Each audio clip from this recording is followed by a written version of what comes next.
বর্তমানে মোবাইলের প্রতি শিশুদের আসক্তি দিন দিন বেড়েই চলেছে। বেশিরভাগ শিশুই প্রবলভাবে ইলেকট্রনিক্স গ্যাজেটগুলি ঘন্টার পর ঘন্টা ব্যবহার করার ফলে তাদের মস্তিষ্কের ঠিক যতটা পরিবর্তন দেখা দিচ্ছে, তার সাথে সাথে কিন্তু তাদের মানসিক পরিবর্তনও ঘটছে।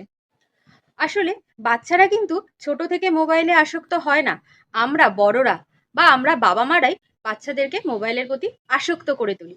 এই যেমন ধরুন না, আমরা যদি বাইরে কোনো জব করি বা চাকরি করি, আমরা সেখান থেকে বাড়ি ফিরে বাচ্চাদের সাথে কিন্তু খেলাধুলো বা গল্প কোনোটাই করি না, আমরা নিজেদের মোবাইলে ব্যস্ত হয়ে পড়ি। তখন সেই বাচ্চাটিও আমাদের দেখে দেখে আমাদেরকে কপি করা শুরু করে। আমরা যদি বাড়ি ফিরে তাদের সাথে খেলাধুলো করি, তাহলে কিন্তু তারাও আমাদের সাথে খেলাধুলো করবে, মোবাইলের প্রতি আসক্ত হবে না। বা ধরুন আমরা যদি গল্পের বই পড়ে তাদেরকে শোনাই, তারা কিন্তু অবসর টাইমে ওই গল্পের বইটা পড়বে, মোবাইলে গেমস খেলার জন্য বায়না করবে না। আবার অনেক সময় দেখা যাচ্ছে বাচ্চা যদি খেতে না চায়, পড়তে বসতে না চায়, আমরা তাদের হাতে ফোন দিয়ে দিচ্ছি, আমরা বলছি এই গেমসটা খেলো, খেলতে খেলতে ভাত খেয়ে নিই, বা এই কার্টুনটা দেখো, কার্টুন দেখতে দেখতে ভাতটা খেয়ে নাও। মোবাইলে বেশি পরিমাণ গেম খেলতে খেলতে তারা এতটাই আসক্ত হয়ে যায় যে আমরা যখন তাদের কাছ থেকে ফোনটি কেড়ে নিই, তখন তাদের জেদ কিন্তু প্রচণ্ড পরিমাণে বেড়ে যায়।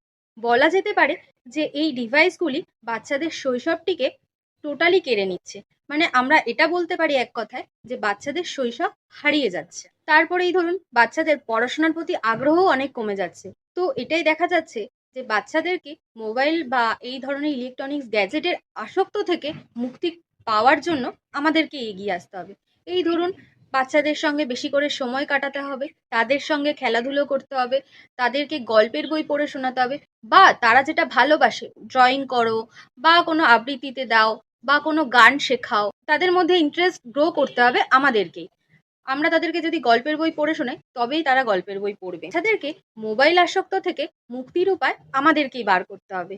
এই যেমন ধরুন বাচ্চাদের সঙ্গে বেশি বেশি করে সময় কাটাতে হবে, বাচ্চাদেরকে পার্কে খেলাধুলো করতে অবশ্যই নিয়ে যেতে হবে, বা ধরুন বাচ্চাদেরকে গল্পের বই পড়ে শোনাতে হবে।